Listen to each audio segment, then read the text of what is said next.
confidence and optimism, because the world out there is toxic.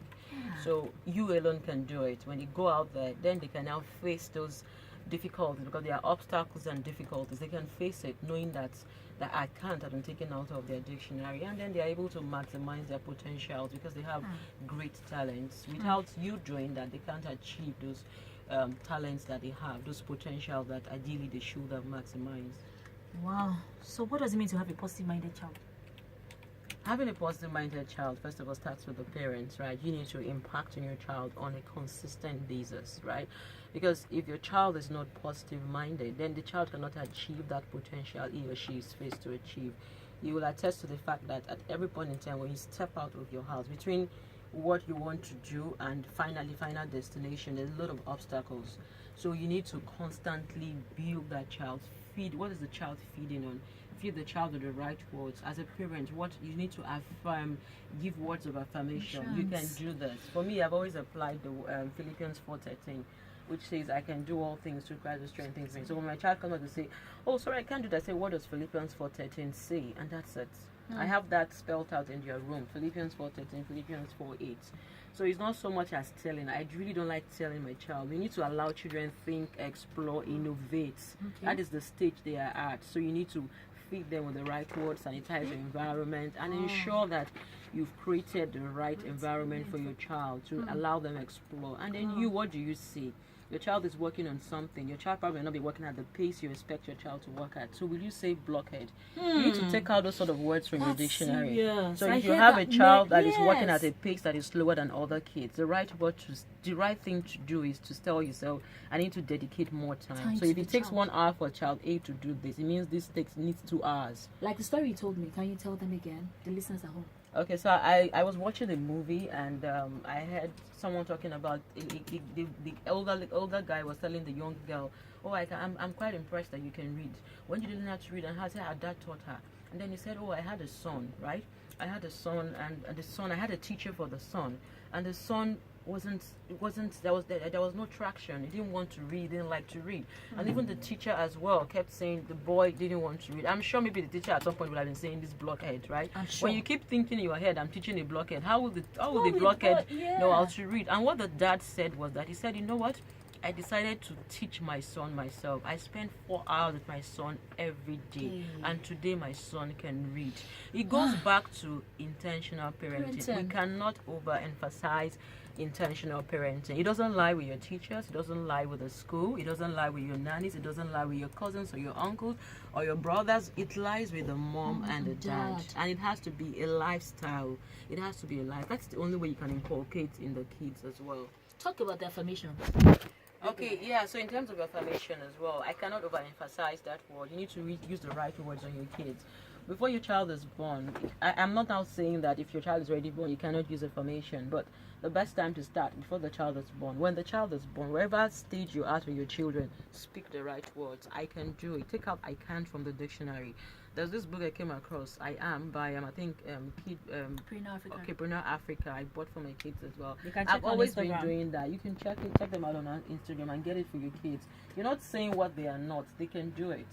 The truth is, we need to take out I can. There's that word of affirmation. I can do this. I'm this. I'm intelligent. I'm beautiful. I am this. I am that. You need to affirm. Why? Because they can't get it out there. They can't get it from the TVs. They can't get it from their friends in school. They can't get it from teachers. They can't get it from anywhere. You need to affirm constantly. You can use the word. You can use the Bible. You have a lot of motivational speakers. You have a lot of inspirational books.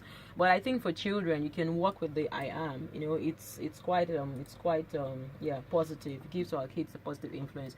But in the era now where in schools there's so much bullying, cyber bullying, and all of that, even with kids around them. So you need to constantly give those information, and that is what can make them maximize their potentials. That's amazing. Thank you. One thing I learned and I took from what you just said is we need to start teaching children to be positive from the womb. Yeah.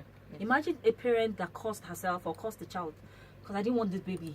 what kind of baby is this? And then the child comes out again, you're still doing the same thing. That's- What kind of life that's will the the child live? That's the reason why as parents, there's certain times kids come in and you might feel, oh, I didn't want this, I didn't plan for this. But as immediately you accept the child, start speaking the right words, work on yourself, speak the right words to the child. When the child is born, speak the right words, expose them to the right things. What are they feeding on? What are they hearing? What are they seeing? Sanitize your environment. We all fumigate our environment. Let me use fumigation. We fumigate our houses.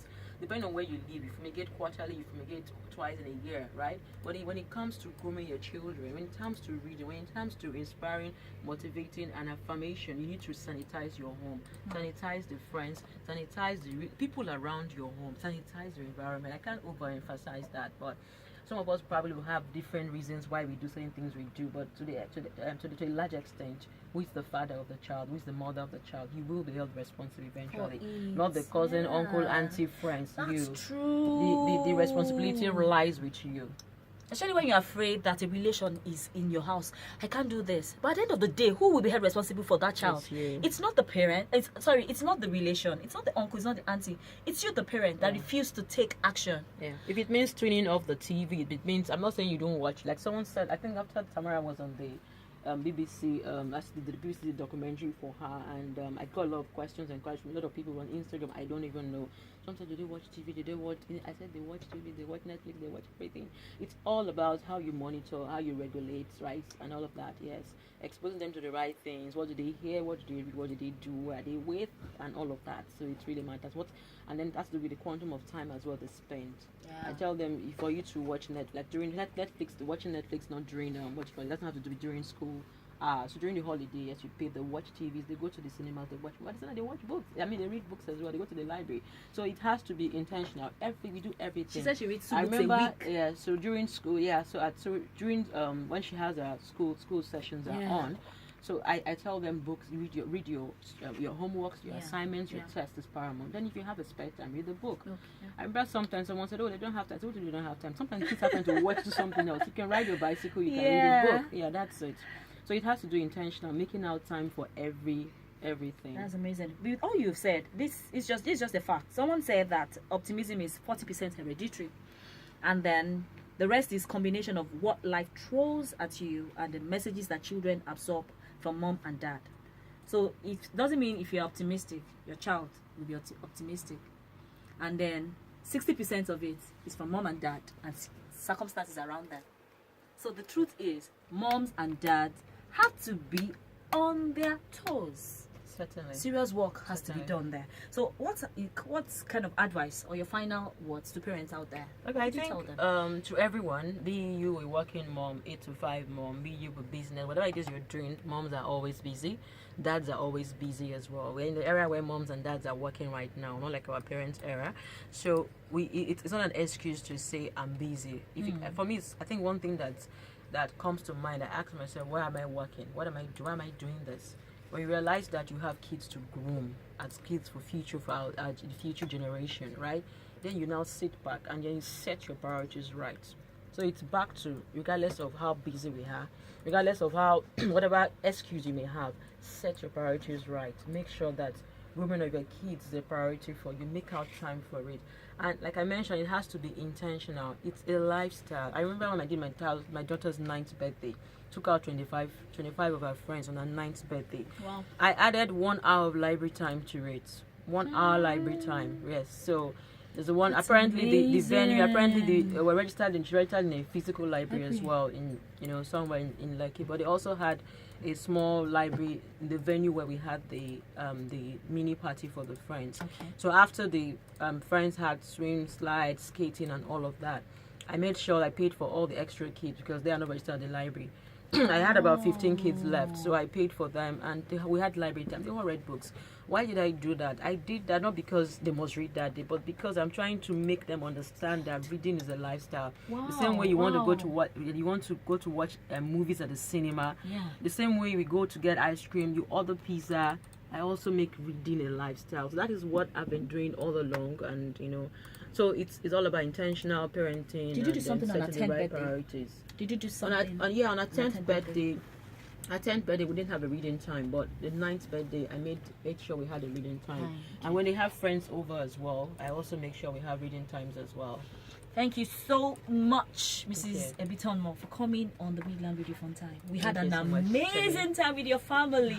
Thank you so much. So when we need you again, would you come to Midland Radio Fun Time again? Certainly will endeavor to come over. Thank you so much. We had a lovely time with Ebinemi. She read from the Read Aloud session, and then we had a lovely time with Tamara on the book kiosk, on the Did You Know segment, and with you too. We're so grateful on the book kiosk segment. Thank you for so bringing us over as well. God bless you. So we got to wrap on today's edition of Readland Radio Fun Time on WFM 91.7. Follow our Instagram page at ReadlandNG. Remember Tamara's 5 most do's and practice them this week. Do have a lovely week. To sponsor this program, please call 080 582769. WFM 91.7. Radio never sounded so cool.